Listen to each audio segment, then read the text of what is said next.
Habituellement fruit d'interminables débats, le budget 2022 a donc été voté ce jeudi à l'Assemblée en quelques heures. Un budget en hausse de 11%, soit plus de 212 milliards de francs. Édouard Fritsch l'annonce, ce budget sera celui du retour à la croissance. Un optimisme modéré par l'opposition qui l'appelle à davantage de réalisme, mais qui n'a pas voté contre pour autant. Laure Philibert, Esther Palao-Cordette. C'est par une attention spéciale aux personnes atteintes de handicap et un projet de loi à leur intention qu'a débuté cette session à la veille de la journée internationale qui leur sera consacrée demain. Parmi les annonces, une augmentation des allocations et une branche dédiée dans la réforme de la PSG. Mais le dossier majeur ce jeudi était bien celui du budget 2022, près de 213 milliards de francs. 11% de plus que l'an dernier. Le gouvernement mise sur une hausse de 2 à 3% du produit intérieur brut. Nous avons, nous, estimé à 2 à 3%, c'est-à-dire que nous avons été effectivement très précautionneux sur le taux d'augmentation de cette croissance pour l'année prochaine.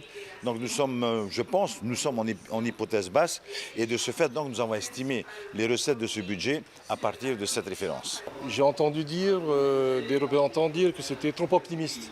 Enfin, je veux juste rappeler qu'à travers le monde, au niveau de l'OCDE et des grands spécialistes, le PIB 2022 a été revu en fait à la baisse de 4,9 à 4,5. Nous sommes entre 2 et 3.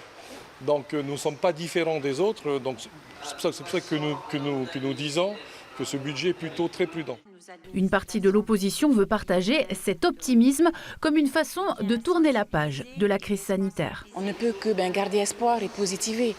Ceci dit, une petite appréhension sur comment allons-nous, ou vers quoi allons-nous nous diriger sur d'éventuelles taxes, puisque cela a été annoncé par le gouvernement.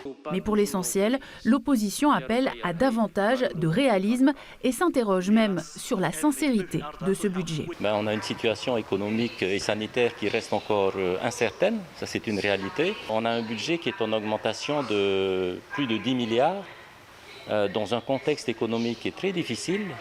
Nous plaidons depuis plus d'un an pour une baisse des dépenses publiques, une baisse du périmètre de l'administration et une baisse des impôts pour les acteurs économiques qui sont durement impactés par cette crise. Et on a une proposition qui est complètement opposée du gouvernement, augmenter encore les dépenses publiques. On n'est plus à l'heure de la maîtrise des dépenses, on est à l'heure de la réduction de la voilure. Parce que maintenant, il faut véritablement réduire la voilure des dépenses de l'administration pour pouvoir arriver à réaliser la réduction de nos dépenses et non pas uniquement la maîtrise.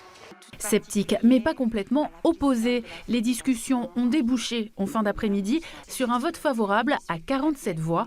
10 représentants se sont abstenus.